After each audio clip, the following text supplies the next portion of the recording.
आणि सर्व म्हणाले येस आमेन हालेलुया. या जोरात टाळ्या वाजवून परमेश्वर जो आमचा महान राजांचा राजा आणि प्रभूंचा प्रभू एकमेव सेनाधीश परमेश्वर अक्षयने अगम्य स्थितीत वास करणारा परमेश्वर प्रतापशाली परमेश्वर त्याची स्तुती त्याची आराधना आता आणि युगानुयुग हो. Amen hallelujah. देवाच्या उपस्थितीमध्ये तुम्हा प्रत्येकाचं स्वागत आहे आणि नक्कीच आजच्या वचनाच्या द्वारे परमेश्वर तुम्हा प्रत्येकाची भेट घेणार आहे माझा विश्वास आहे. आज या वचनाच्या द्वारे तुमच्या अंतःकरणामध्ये तुमच्या स्वभावामध्ये तुमच्या जीवनामध्ये आणि तुमच्या परिस्थितीमध्ये परमेश्वर बदल घडवणार आहे हा माझा विश्वास आहे. हालेलुया. काय तुमची जमीन तुम्ही सुपीक केलेली आहे का? काय तुमचं मन तुम्ही तयार केलेलं आहे का? कारण ज्यावेळेस हे वचन रूपी दाणा तुमच्या अंतःकरणामध्ये पडेल त्यावेळेस ते कार्य करणार आहे. हालेलुया. प्रभूची स्तुती असो. सगळ्यांचं लक्ष आहे. हालेलुया. किती लोकांचं लक्ष आहे? कारण कसं होतं बऱ्याच लोकांचं लक्ष वेगळीकडे असतं. एकदा एका ठिकाणी मी संदेश देत होतो आणि सगळ्यांचं लक्ष एकाच गोष्टीकडं ते म्हणजे फॅनकडं. सगळ्यांचं लक्ष फॅनकडं. मी म्हटलं अरे बापरे हे काय फॅन संदेश द्यायला की काय? तर सगळ्यांच्या अंतःकरणात एकच भीती की माझा हात कुठं फॅनला लागतो की काय. मी म्हटलं मला माहीत आहे मला फॅन दिसतो. हालेलुया. माझा हात कुठपर्यंत जाईल हे मला ठाऊक आहे. तसं आज सगळ्यांचं तुमचं लक्ष बऱ्याच गोष्टी असतील इकडं तिकडे घेऊन जाणाऱ्या विचार असतील परंतु आजचा संदेश खूप महत्त्वाचा आहे आणि जर बाहेर कोण असतील त्यांना पण आत घेऊन या. कारण हा संदेश आम्ही ऐकणं आणि हा संदेश आम्ही आमच्या जीवनामध्ये लागूकरण करणं आणि त्याच्याप्रमाणे चालणं हे खूप महत्त्वाचं आहे प्रियानो. आणि परमेश्वर जो तुम्हा प्रत्येकाच्या जीवनाची त्याला काळजी आहे तो तुमच्यावरती प्रेम करतो. त्याला तुमच्या जीवनामध्ये अनेक अद्भुत आणि महान गोष्टी करायच्या आहेत म्हणून हे वचन तुमच्याकरता तो आज देत आहे. माझ्याकरता हे वचन तो देत आहे. हालेलुया. आपण आज उघडूया. आजच्या माझ्या संदेशाचं टायटल आहे पश्चाताप किंवा नाश. हालेलुया. पश्चाताप किंवा नाश आजचा हा माझा संदेश आहे आणि ते पाहण्यासाठी आपण उघडू लूककृत शुभवर्तमान याचा अध्याय 13. लूककृत शुभवर्तमान याचा अध्याय 13 आणि वचन 1 ते 5. त्याच वेळी तेथे असलेल्या कित्येकांनी त्याला ज्या गालिलकरांचे रक्त पिलाताने त्यांच्या यज्ञात मिसळले होते त्यांच्याविषयी सांगितले. मग त्यांनी त्यास उत्तर देऊन म्हटले या गालिलकरांनी असे दुःख भोगले यावरून बाकीच्या सर्व गालिलकरांपेक्षा ते अधिक पापी होते असे तुम्हास वाटते काय? मी तुम्हास सांगतो नव्हते. तरी पण जर तुम्ही पश्चाताप केला नाही तर तुम्हा सर्वांच्या त्यांच्यासारखा नाश होईल. किंवा ज्या 18 जणांवर शिलोह-येथील बुरुज पडला आणि ते ठार झाले ते यरूशलेमेत राहणाऱ्या सर्व माणसांपेक्षा अधिक अपराधी होते असे तुम्हास वाटते काय? मी तुम्हास सांगतो नव्हते. पण जर तुम्ही पश्चाताप केला नाही तर तुम्हा सर्वांचा त्यांच्याप्रमाणे नाश होईल. आमेन. हालेलुया. हा पवित्र शास्त्रातील खूप युनिक असा अध्याय आहे. या अध्यायामध्ये जे लिहिलेलं आहे ते तुम्ही संपूर्ण पवित्र शास्त्र जरी शोधलं तरी तुम्हाला कुठं सापडणार नाही. अत्यंत युनिक आणि एकमेव असा हा लूककृत शुभवर्तमानातील अध्याय 13 मधला 1 ते 5 असणारी ही वचन आहेत. कारण या ठिकाणामध्ये 2 विशेष घटना नमूद करण्यात आलेल्या आहेत आणि जरी या घटना तुम्ही बायबलचं उत्पत्ती 1 पासून ते प्रकटीकरण 22 पर्यंत असणारे अध्याय वाचून काढाल तर ह्या ज्या 2 घटना या ठिकाणामध्ये लिहिलेल्या आहेत त्या तुम्हाला कुठंच सापडणार नाही. हॅलो. ह्या ज्या घडलेल्या 2 घटना आहेत ह्या तुम्हाला कुठंच सापडणार नाही परंतु त्या घटना झालेल्या आहेत आणि त्या घटनेविषयी येशू त्या ठिकाणामध्ये बोलतो आणि त्या घटनेविषयी येशू त्यांच्याबरोबर त्या ठिकाणामध्ये संवाद साधत आहे आणि त्यामधून काही प्रगटीकरण परमेश्वर त्यांना देत आहे. आणि माझा पूर्ण विश्वास आहे की आज सकाळी देखील परमेश्वर आम्हाला या असणाऱ्या 2 घटनांमधून काही प्रगटीकरण देणार आहे. काय तुम्ही ऐकण्यासाठी तयार आहात? हालेलुया. तर पहिली घटना या ठिकाणामध्ये अशी आहे जी येशूला येऊन सांगण्यात आली. त्याच वेळी तेथे असलेल्या कित्येकाने त्याला, म्हणजे कुणाला? येशूला. त्याच वेळी त्या ठिकाणामध्ये असलेल्या कित्येकाने त्याला, म्हणजे येशूला, ज्या गालील कराचे रक्त पिलाताने त्याच्या यज्ञात मिसळले होते.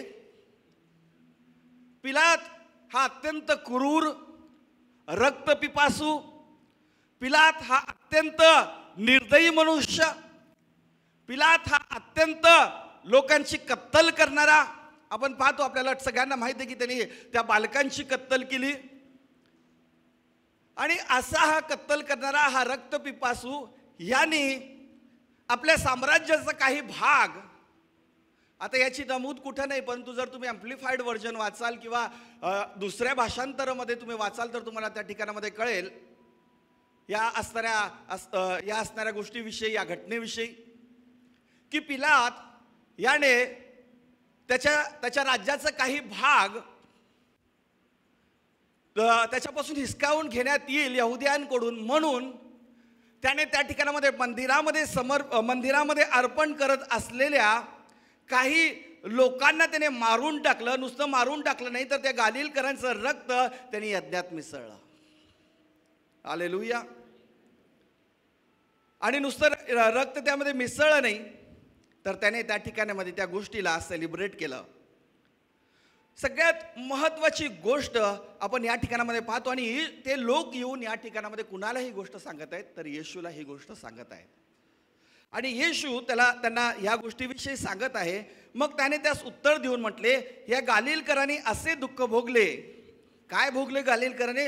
दुःख भोगले. यावरून बाकीच्या सर्व गालीलकरांपेक्षा ते अधिक पापी होते असे वाटते का? की ते पापी आहेत म्हणून त्यांची कत्तल झाली, ते पापी आहेत म्हणून ते मारले गेले, ते पापी आहेत म्हणून त्यांना त्या ठिकाणामध्ये दंड झाला, त्यामुळे ते झालं का? पण येशू तर त्यांना पापी ठरवत नाही.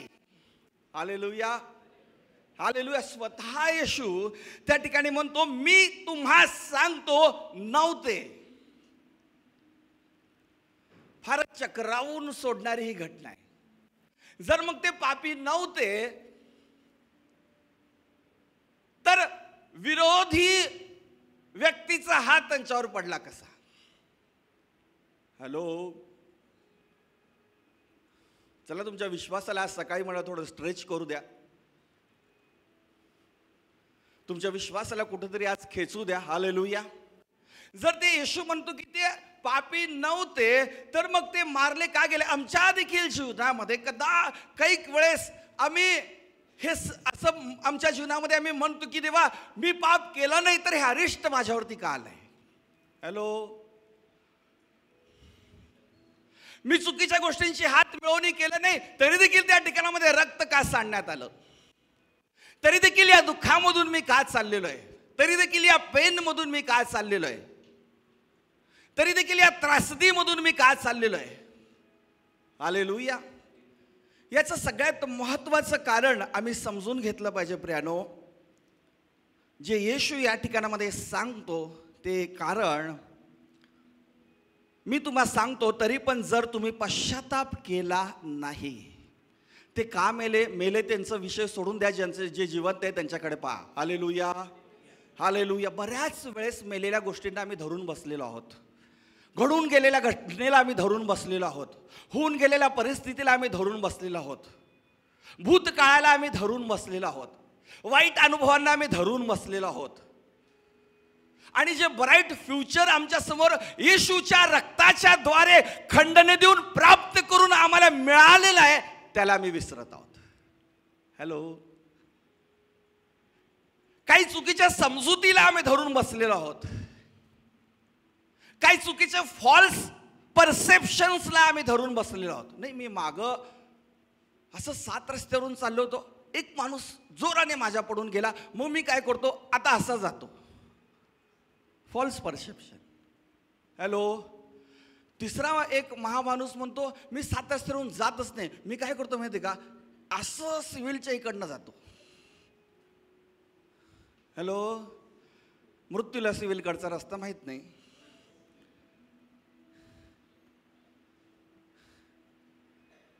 पापाचा परिणाम नक्कीच मरण आहे. परंतु प्रियानो लक्षात ठेवा, सगळ्यात महत्वाची गोष्ट, काही गोष्टी आमच्या जीवनामध्ये घडतात, काही गोष्टी परमेश्वर आमच्या जीवनामध्ये त्याला अलाव करतो. या सगळ्या गोष्टीमध्ये आम्ही एक गोष्ट लक्षात ठेवली पाहिजे की ज्या जगामध्ये आम्ही राहतो त्या ठिकाणामध्ये सैतानाचं राज्य आहे. Hallelujah, hallelujah. आम्ही पवित्र राष्ट्रामध्ये राहत नाही. हॅलो, जिथं सैतान आणि त्याची सत्ता आणि त्याचं साम्राज्य आहे तिथं आम्ही राहतो. आणि जर आम्हाला या स्थितीमध्ये, आम्हाला या परिस्थितीमध्ये ओव्हरकम करायचं आहे, त्याला पायदळी तुडवायचं आहे, तर मेलेल्या गोष्टींना, सैतान हा मेलेला आहे, फक्त त्याचं शेपूट वळवळ करतंय. Hallelujah, hallelujah. त्याच्याकडे पॉवर नाही, त्याच्याकडे अधिकार नाही, पण आम्ही त्याच्या शेपटीला भीतो, कारण ती वळवळ करते. आणि म्हणून बऱ्याच वेळेस आमच्या जीवनामध्ये आम्ही एक गोष्ट करण्याचं विसरून जातो, ते म्हणजे खरा पश्चाताप. आज सकाळी मला तुम्हाला सांगू द्या, प्रत्येक विश्वासणाऱ्याने रोज पश्चाताप करणं गरजेचं आहे. कारण आम्ही सैतान म्हटलेल्या आधिपत्याखाली असणाऱ्या राष्ट्रामध्ये आम्ही जगतो. हालेलुया. आज आमच्याकडे येशू आहे, याचा अर्थ आम्ही पाप करतच नाही आहे का? करतच नाही का? हालेलुया. एक गोष्ट लक्षात ठेवा, म्हणजे एक उदाहरण मी तुम्हाला देतो, म्हणजे तुम्हाला हे सगळं तुमचं नाही का, जे काही धूर धूर दिसायला लागलंय तुमच्या डोळ्याच्या समोर, ते सगळं काही विरून जाईल. मी सिगरेट पित नाही, चांगली गोष्ट आहे. हॅलो. पण माझा मित्र जो आहे, जो मी त्याच्याबरोबर रोज असतो आणि बराच वेळ त्याच्याबरोबर मी घालवतो, तो सिगरेट पितो आणि मी त्याच्याबरोबर बसतो. एक गोष्ट लक्षात ठेवा, मी जर त्याच्याबरोबर बसत आहे तर त्याचा धूर, मी पित नाही, होय, मी फार पवित्र आहे. हॅलो. मी सिगरेटला बघत पण नाही, कुठलं 4 मिनार आहे का काय, ब्रिस्टॉल आहे, अजून काय विल्स ते कपिल देवच्या काळातलं, का आणखीन काय आहे. पण परिणाम काय होतो, जर मी त्या सिगरेट पिणाऱ्या माणसाच्या बरोबर आहे आणि तो पित आहे आणि त्याचा धूर मी घेत आहे, एक दिवस मला कॅन्सर होऊ शकतो, मी न पिल्यामुळं देखील. हॅलो. कारण मी त्याच्याबरोबर गप्पा मारतो, मी त्याच्याबरोबर राहतो, तो धुरकांडी त्या ठिकाणामध्ये धुराची सोडतो, तो त्या ठिकाणामध्ये नाकातनं काढतो, कानातनं काढतो, तोंडातनं काढतो, आणि मला बळच ते ॲब्सॉर्ब माझ्याकडे होत आहे. हालेलुया. तसं सैतान आणि त्याचं सामर्थ्य, किंवा सामर्थ्य मी म्हणत नाही, पण त्याची जी काही शक्ती, जे प्रभू येशू ख्रिस्ताने त्याला तोपर्यंत दिलेली आहे, त्याचं शेपूट जे वळवळ करत आहे, हॅलो, जी तात्पुरती आहे, अशा फॉलन जगामध्ये आम्ही राहतो. आणि जर आम्हाला त्याच्यामधून ओव्हरकम करायचं आहे, तर चांगल्या गोष्टींबरोबर मला माझी संगती करावं लागेल. Hallelujah, hallelujah. चांगल्या ठिकाणामध्ये मला बसावं लागेल, चांगल्या ठिकाणामध्ये मला राहावं लागेल. जिथं वास येत आहे मी मास्क लावल. हालेलुया. त्याला मी सांगेल, आपली खूप चांगली मैत्री आहे, पण माझ्यासमोर सिगरेट प्यायची नाही. हॅलो. मी का माझ्या फुफ्फुसांना उगीच ते गिफ्ट देऊ? हॅलो. पण आपण काय करतो माहिती आहे का, आपलाच आहे माणूस, आपलाच आहे, कॅन्सर द्यायला लागलाय हो, घेता का? आपलाच आहे, आपले लंग्स डॅमेज करायला लागलाय. तसं या असणाऱ्या भयंकर जगामध्ये भ्रष्टाचार, लाचारी, दुर्बलता, मृत्यूचं तांडव, आम्ही कदाचित आम्ही प्रत्यक्ष भ्रष्टाचार करत नाही, कदाचित आम्ही प्रत्यक्ष चुकीच्या गोष्टींशी हात मिळवणी करत नाही, कदाचित आम्ही, परंतु आम्ही अशा जगामध्ये राहतो जे जग दूषित आहे, जे जग घाण आहे. आणि म्हणून प्रभू येशू ख्रिस्त मानवरूप धारण करून तुमच्या आणि माझ्या तारणासाठी या जगामध्ये आला. त्याचं मानवरूप धारण करणं हे यासाठीच होतं की या मनुष्यरूपी देहामध्ये त्या सैतानाच्या धुरेला, सैतानाच्या असणाऱ्या प्रत्येक कुयुक्तीला पायाच्या खाली कुदळून टाकावं आणि विजय आम्हाला द्यावा. हालेलुया. मला वाटलं तुम्ही टाळ्या वाजवताल.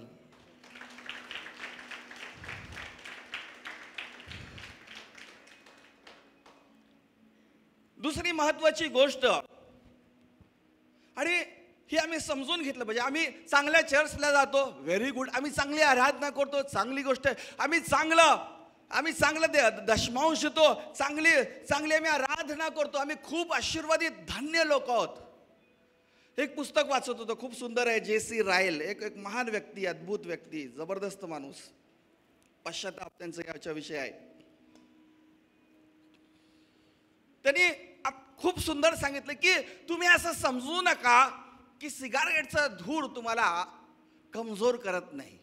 तुम्ही विश्वासणारे तरी सिगारेटचा धूर तुम्हाला कमजोर करू इच्छितो, आणि ते कमजोरपणा काढण्यासाठीच येशू मानवरूप धारण करून आला. म्हणून तुम्हाला मेलेल्या गोष्टींना सोडून जिवंत जो प्रभू येशू ख्रिस्त जो तारणार आहे आणि जो तारण देणार आहे, जो जिवंत परमेश्वर आहे, त्या प्रभूकडे जाणं आणि त्या प्रभूकडे जाऊन आपलं हृदय त्या प्रभूला रोज देणं. आणि सगळ्यात महत्त्वाचं, जसं मी तुम्हाला सांगितलं, प्रत्येक व्यक्तीने रोज पश्चाताप करणं गरजेचं आहे. हालेलुया. पाप आठवडाभर साठवून ठेवू नका, नाहीतर ते दगड होईल, फायब्रॉइड होईल. पाप लोणचं घातल्यासारखं 2-3 दिवस ठेवू नका. डेली बेसिस वरती त्या गोष्टीला तुमच्या मनातून, तुमच्या असणाऱ्या गोष्टीतून क्षमेच्या द्वारे, पश्चातापाच्या द्वारे डिलीट करा, इरेज करा. प्रभू बरोबर तुमचं नातं बरोबर मजबूत होईल. आज आमच्या जीवनामध्ये परमेश्वराबरोबरचं आमचं नातं कमजोर होण्याचं कारण एकच आहे. आम्हाला असं वाटतं की आम्ही पवित्र जगामध्ये राहतो, आम्ही पवित्र आहे, परंतु आम्ही अपवित्र जगामध्ये राहतो. हॅलो. नक्कीच आम्ही निवडलेले राष्ट्र, आम्ही पवित्र लोक आहोत, आम्ही येशूची खास प्रजा आहोत, पण आम्ही या जगामध्ये मीठ आणि प्रकाश आहोत असं प्रभू येशू ख्रिस्त म्हणतो. का? कारण आम्हाला आमच्यातला प्रकाश इतरांना द्यायचा आहे. इतरांचं धूर, भ्रष्टाचार, लाचारी, दुर्बलता हे आम्हाला सहन करायची नाही, त्याला आम्हाला पायदळी तुडवायचं आहे. हालेलुया. चुकीच्या गोष्टींशी आम्हाला हात मिळवणी करायची नाही, चुकीच्या गोष्टींबरोबर आम्हाला जायचं नाही. तर आम्हाला पश्चाताप, विश्वासणाऱ्या नात्याने आम्हाला काय वाटतं माहिती का, की म्हणजे खूनच मोठं पश्चाताप करण्या एवढं पाप आहे, बलात्कारच मोठं पश्चाताप करण्या एवढं पाप आहे. हॅलो. किंवा चोरीच हे एक पश्चाताप करण्यासारखं पाप आहे नाही. तुम्ही शब्दाने देखील खून करू शकता. हॅलो.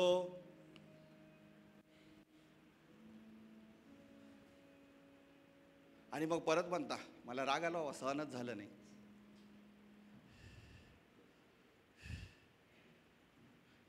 तुम्ही त्या चुकीच्या विचाराने, फॉल परसेप्शन मध्ये देखील तुमच्या आत्म्याचा खून करू शकता. इतरांचं सोडा. नाही मला मागच्या वेळेस फार वाईट अनुभव आला तिकडचा, हो असं झालं, हो तसं झालं.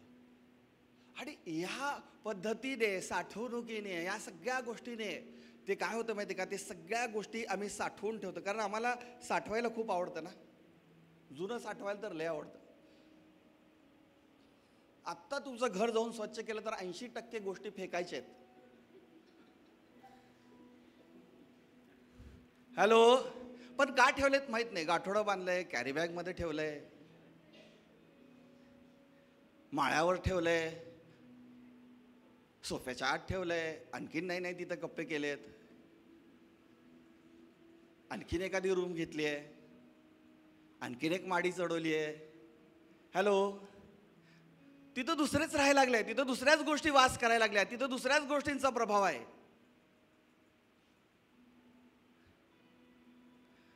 आणि म्हणून प्रियानो, सगळ्यात महत्त्वाची गोष्ट, आम्ही रोज देवाकडे जाऊन पश्चाताप केला पाहिजे. ना की मी आता लॉर्ड्स टेबल घ्यायला लागलो, आता मी जर नाही घेतलं तर शेजारच्या व्यक्तीला काय वाटेल, आजूबाजूच्या लोकांना काय वाटेल, म्हणून इथं आल्यावर पश्चाताप करू नका.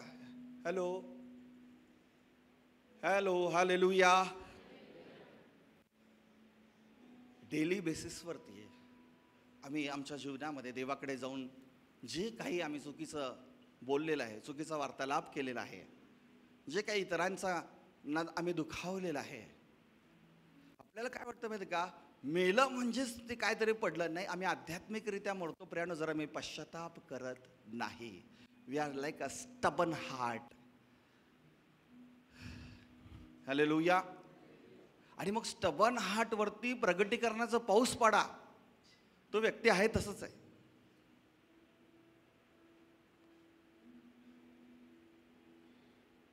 त्या कवचालाच्या आतमध्ये तुम्ही त्या ठिकाणामध्ये ते कवच धारण केलंय, त्याच्यावरती काही टाका, बदल घडत नाही आहे. अनेक वर्ष चर्चला जाते, अनेक वर्ष प्रार्थना करते, अनेक वर्ष उपास करते, अनेक वर्ष इकडे तिकडे जाते, अनेक वर्ष सभांना जाते, वृत्ती बदललेली नाही, विचार बदललेले नाहीत, मन बदललेलं नाही, क्षमा करण्याचा स्वभाव नाही. याचं कारण काय? याचं कारण देव आणि त्याचं वचन आहे का? नाही. याचं कारण आम्ही आहोत. याचं कारण आमच्या जीवनामध्ये ह्या गोष्टी आम्ही साठवून ठेवत आहोत. दुसरी महत्त्वाची गोष्ट की वाय लॉर्ड इज पेन. काय देवा हे दुःख आमच्यामध्ये? किती लोकांना हा प्रश्न आहे? बापरे, मी असल्या लोकांना संदेश द्यायलो जे वेदना रहित आहे, सगळ्यांना भरपूर अनस्थेशिया दिलेलं आहे. हॅलो, का देवा हे का दुःख? आम्ही विश्वासणारे आहोत. याचं कारण मला तुम्हाला एकच सांगायचं आहे प्रियानो.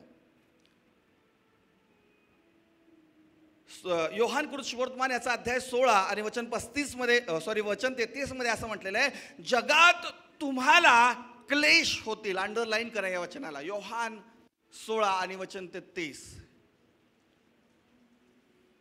जगात कुणाला क्लेश होतील? आता हे शेजारच्याला सांगू नका, माझ्या माकडे भरपूर आहे, तू कशाला अजून क्लेश मला द्यायला. हे तुमच्यासाठी आहे, नाही का? असं येशू म्हणाला, नाही का? कुणाला म्हणाला? शेजारच्याला नाही. हे देऊ नका शेजारच्याला बिचारा. जगात तुम्हाला क्लेश होतील, तरी धीर धरा, मी जगाला जिंकले. क्लेश, वेदना, दुःख, जोपर्यंत आम्ही या जगामध्ये आहोत, आम्ही विश्वासणारे जरी आहोत, कानात तेल घालून ऐका, हे आम्हाला असणार आहेत. असा कुठलाच प्रीचर, असा कुठलाच संदेष्टा नाही की जो तुम्हाला सांगेल की तुम्ही मरेपर्यंत तुम्हाला वेदना, त्रास होणार नाही. तो फॉल्ट टीचर आहे. हालेलुया. जोपर्यंत तुम्ही म्हणाल आदाम आणि हवेने पाप केले, हो, पण ते झेरॉक्स तसंच यायला लागले. हॅलो, मुख्य प्रिंट जी आहे ना, ती तशीच पुढे चाललेली आहे. ती प्रिंट येशूच्या रक्ताच्या द्वारे धुतली गेलेली आहे. म्हणून आज आम्हाला तारण, मुक्ती आणि सुटका सैतानाच्या राज्यामध्ये असून सुद्धा मिळालेली आहे. तो विश्वास, ती शक्ती, ते बल जाणणं, हे आम्ही समजून घेणं आमच्या जीवनामध्ये सगळ्यात महत्त्वाची गोष्ट आहे प्रियानो. हालेलुया. ईश्वर विश्वास ठेवल्यानंतरही आमच्या जीवनामध्ये क्लेश काय आहेत? कारण आम्हाला देवाची सतत आठवण करून देण्यासाठी क्लेश आहेत.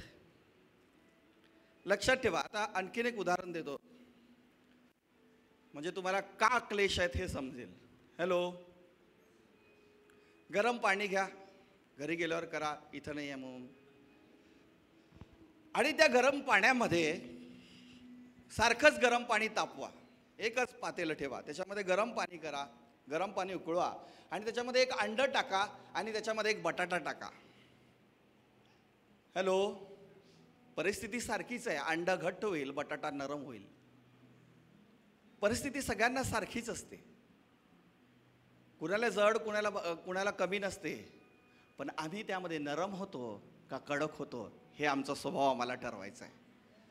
Hallelujah, hallelujah. त्याच्यापेक्षा माझं दुःख, हा तुला मऊ देवाला करायचंय म्हणून वेदना आहेत, तुला नम्र करायचंय म्हणून वेदना आहेत. कदाचित तुझ्या जीवनामध्ये तुला विश्वासामध्ये तुला मजबूती आणायची म्हणून वेदना आहेत. हॅलो, देवाला आता मला तुम्हाला सांगू द्या की हे बायबलमध्ये ह्या दोन्ही घटना कुठंच लिहिलेल्या नाहीत, हे इथंच आहेत. पण याच्याविषयी आज आपण चर्चा करतोय, याच्याविषयी येशू बोलतोय का?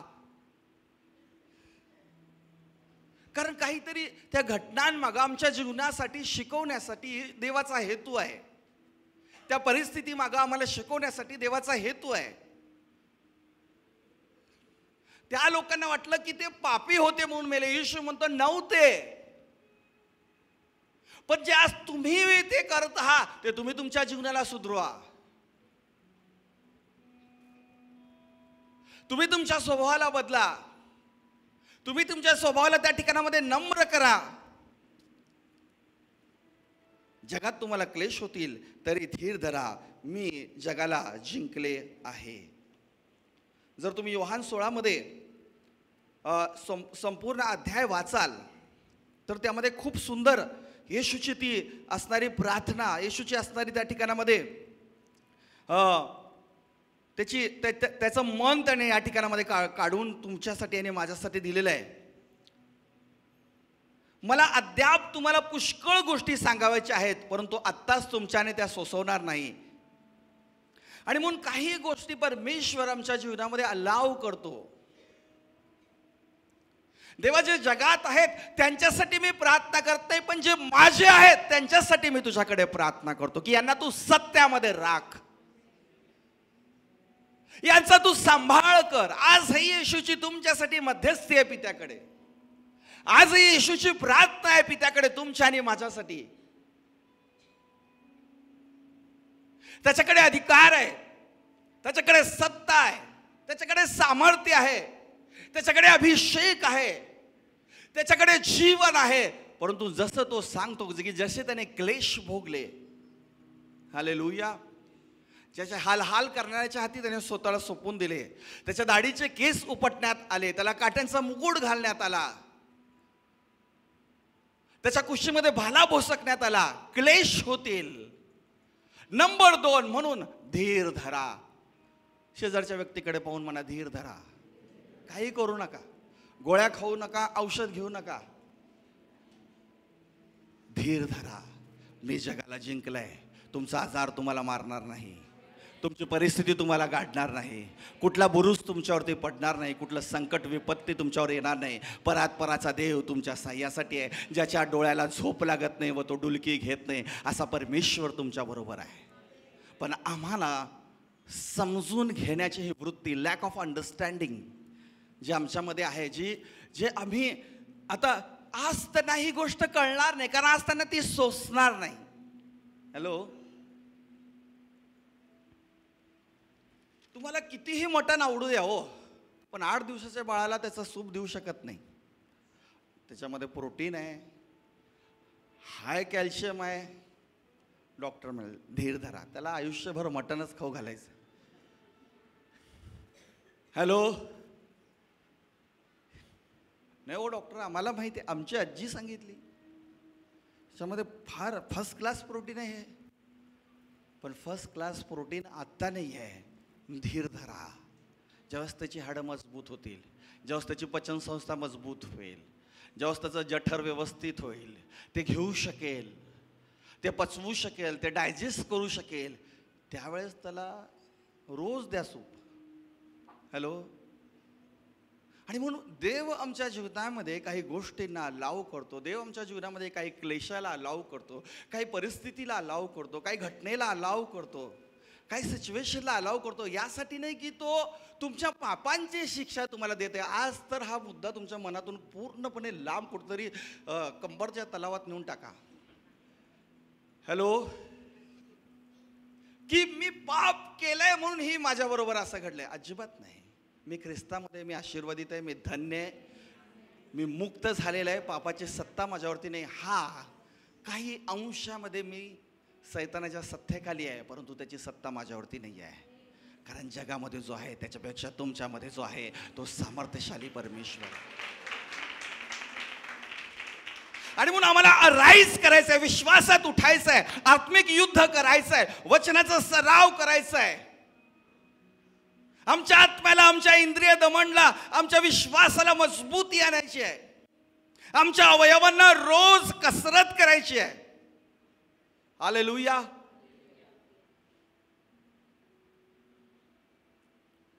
आणि ज्यावेळेस आम्ही रोज कसरत करू त्यावेळेस सैतान येईल, तेव्हा चुटकीसरशी तुम्ही त्याला हलवाल. पण तुम्ही कधी व्यायाम केलेलाच नाही, कसरत केलेली नाही. हालेलुया. आणि तुम्ही अगदी नाही का नुसतं असं टोळासारखं त्याच्या अंगावर जाल नाही. जोपर्यंत येशू येत नाही आणि त्याला पूर्णपणे त्या ठिकाणामध्ये त्याला त्या ठिकाणामध्ये त्याला तोडून त्याचा संपूर्ण नाश करत नाही, तोपर्यंत तुम्ही आणि मी आहोत जे त्याला थोपवणारे, अडवणारे, त्याची सत्ता, त्याचं साम्राज्य नष्ट करण्याचा अधिकार आणि सामर्थ्य मार्क वर्तमानामध्ये त्यांनी तुम्हाला आणि मला दिलंय. तुम्ही साप आणि विंचू यांच्यावरती पाय देऊन चालाल. विषारी द्रव्य तुम्हाला तुमची बाधा होऊ शकणार नाही. आज ह्या सगळ्या गोष्टींचा सराव, आज ह्या सगळ्या गोष्टींचा ह्या गोष्टी आम्ही समजलं पाहिजे. प्रियानो, लॅक ऑफ अंडरस्टँडिंग आमच्यामधून काढून टाकलं पाहिजे. हा, आम्ही या जगामध्ये राहतो पण आम्ही या जगाचे नाहीत. आमचं अडखळण आज कुठे आहे माहिती का? इथंच आहे. आम्ही पडतो इथंच आहे. कारण आम्ही नुसतं त्या पेनमध्ये, त्या सॉरोमध्ये, त्या आमच्या न सुटलेल्या गोष्टींच्या काही प्रार्थनांमध्ये किंवा काही तरी त्या असणाऱ्या की मी ते मागं भूतकाळात असं केलंय म्हणून नाही का, मी पेरलंय म्हणून ते आहे का? नाही प्रियानो. हॅलो. आम्ही त्या नॉलेजमधून, त्या प्रगटीकरणाला जे आम्हाला मिळते त्याला घेऊन आमच्या आत्म्याला विकसित करणं, प्रौढतेपद जाण्याचा नेटाने प्रयत्न करणं आणि जड अन्न पचवणं आणि जड अन्न मागणं आणि स्वतःला बदलणं हे खूप गरजेचं आहे. आणि त्यासाठी देवाला जाणणं, त्यासाठी पश्चाताप करणं आणि त्यासाठी त्याचा शोध घेणं हे खूप महत्त्वाचं आहे. आणि म्हणून तो म्हणतो, या जगासाठी मी प्रार्थना करत नाही, पण जे तुम्हाला दिलेले आहेत देवा, मी त्यांच्यासाठी तुझ्याकडे प्रार्थना करतो. ते आता इथून पुढं अनाथ नाही, पवित्र आत्मा कैवारी तो तुमच्याकडे येईल. तो येऊन तुम्हाला पापाविषयी, नीतिमत्वाविषयी व निवाड्याविषयी जगाची खात्री करेल. माझ्यावर विश्वास ठेवत नाहीत, यावरून पापाविषयी. आता खूप डिटेल या ठिकाणामध्ये जर का तुम्ही पुढे गेला तर तुम्हाला समजेल. परंतु आम्हाला आज सकाळी ही गोष्ट समजून घेणं गरजेचे आहे की क्लेश होतील, तुमचे अश्रू सांडले जातील, पण ते जमिनीवर नाही, स्वर्गातील बुदलीमध्ये साठवून ठेवले जातील. आणि देव तुमच्या बरोबर आहे. Hallelujah, hallelujah. किती मोठी समस्या असू द्या. बघा, एक साधा अभ्यास आहे. आम्हाला देवाची जास्त गरज केव्हा जाणवते?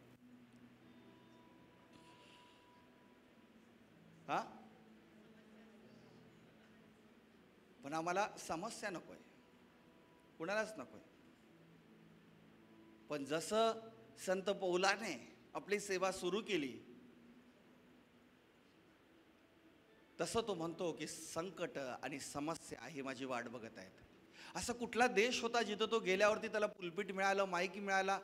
असं कुठलं राज्य होतं जिथं त्याचं आगत स्वागत झालं? असं कुठलं ठिकाण होतं जिथं त्याला हार घातले आणि तुरे दिले? हॅलो.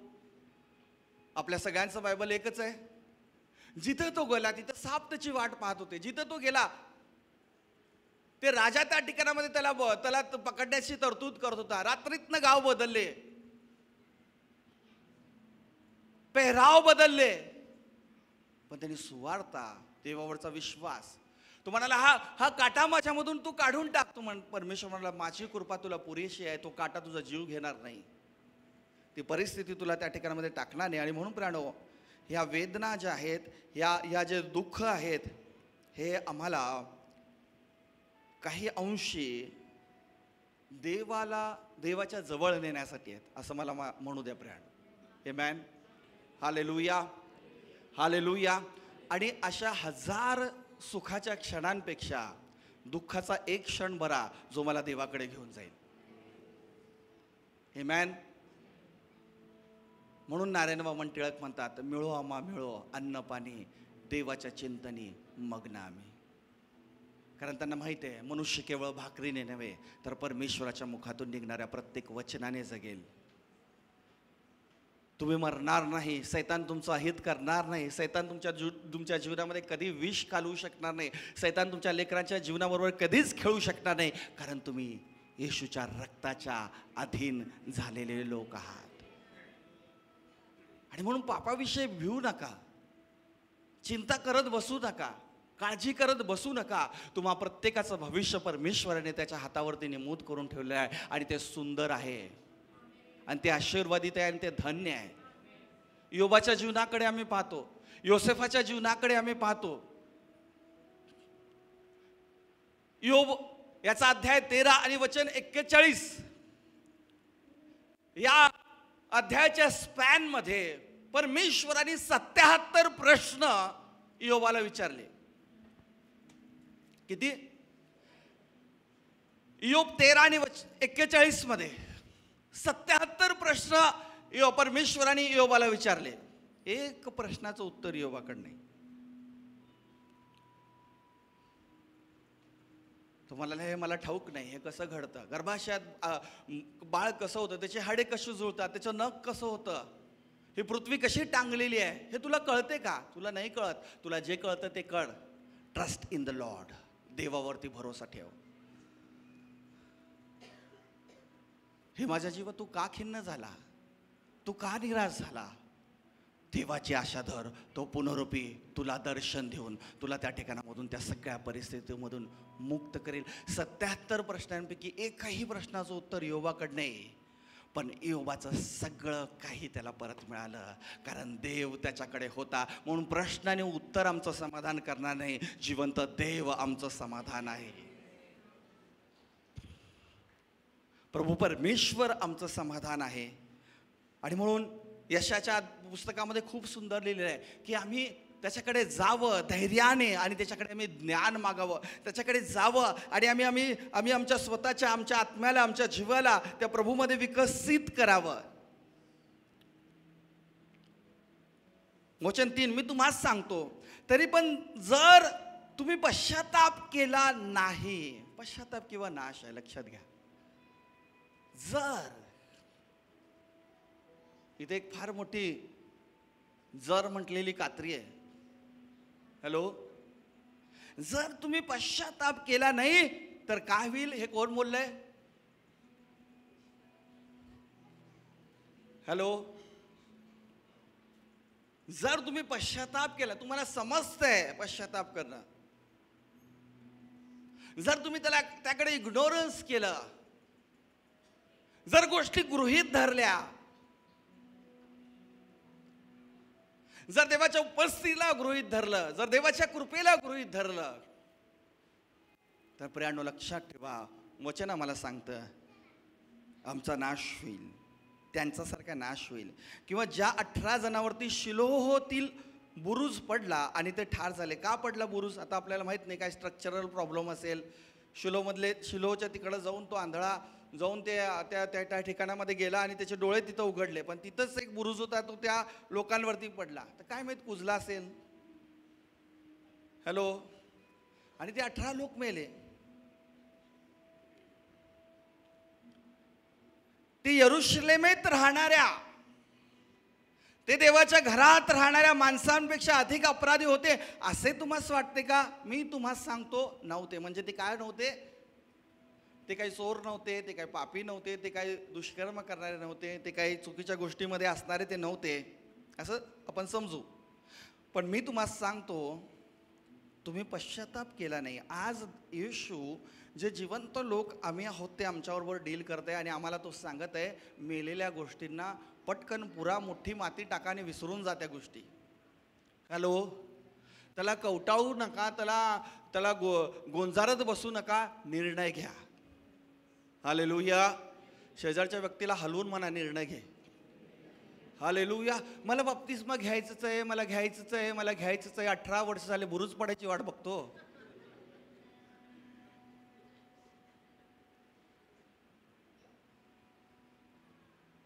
नाही, मी पाण्यापर्यंत गेलो, मग काय आग आली.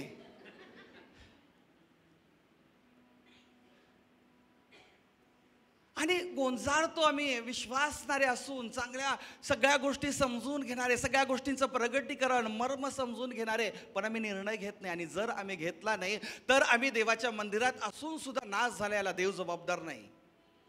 क्षमा असावी. हालेलुया. यरुशलेमेतील त्या माणसांपेक्षा, राहणाऱ्यांपेक्षा ते श्रेष्ठ आहे का? आणि म्हणून प्रियानो लक्षात ठेवा, ही जे वचन तुम्हाला आज मी सांगत आहे, हे वचन रिस्पॉन्सिबल आहे. हे माझ्यासाठी देखील. जर मी सुधारणूक करत नाही, देवाचं वचन आम्हाला काय सांगतं की आम्हाला अंशतः कळतं आणि आम्हाला अंशतः संदेश देता येतो. देवाचं वचन हे कशासाठी आहे? हे सद्बोध आहे, हे दोष दाखवणं आहे, हे प्रत्येक देवाच्या मनुष्याला उभा करणं आहे, तयार करणं आहे. आणि म्हणून तो म्हणाला, हापशी शंडा, बाबा वेळ करू नको, रथ इथं थांबव, मी डुबकी घेतो, चल, बाकीचं कोण काय म्हणतील ते मला काय घेणं देणं नाही, इथं पाणी आहे, रथ थांबव आणि मला बाप्तिस्मा दे. हालेलुया. येशू येईल त्यापर्यंतची वाट बघत बसू नका. चुकीच्या भ्रमात राहू नका. चुकीच्या विचारसरणीमध्ये राहू नका की काही नाही होणार. मग विपत्ती आली की देवाला दोष देऊन हात धुवून मोकळे पिलातासारखे. आणि हा जो क्रूर कर्मा पिलात, येशूच्या पुनरुत्थानानंतर 4 वर्षानंतर त्याने स्वतः आत्महत्या केली.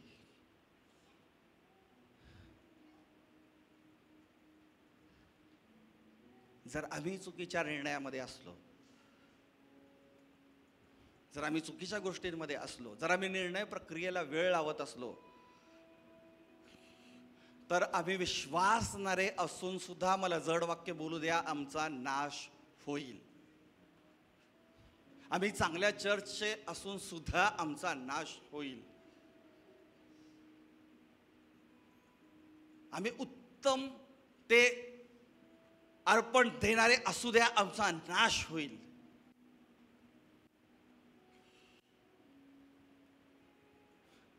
हॅलो. म्हणून जी संधी आहे, जी पश्चाताप करण्याची संधी आम्हाला प्राप्त झालेली आहे, त्या संधीचा आम्ही त्या ठिकाणामध्ये ती संधी आम्ही गमावता कामा नये. पश्चाताप करण्याविषयीचा बोध आम्ही आमच्या जीवनामधून गमावता कामा नये. पहा, येशूने जो प्रश्न त्या गालिलकरातील शिष्याने त्याला येऊन विचारला, त्यांना उत्तर येशूने दिलं नाही. येशूने आणखीन एक किस्सा त्यांना सांगितलाय. आता तुम्हीच सांगा, हे शिलोमध्ये असं घडलंय, हे असं का घडलंय? नंबर 2, सगळ्यात महत्वाची गोष्ट मला तुम्हाला सांगू द्या, चॉईस इज युअर. निवड तुमची आहे. आज आशीर्वाद आणि शाप तुमच्या समोर मी ठेवत आहे. आज जीवन आणि मरण आणि सुख मी तुमच्या समोर ठेवत आहे. अनुवाद 13:26, अनुवाद 30:15-19.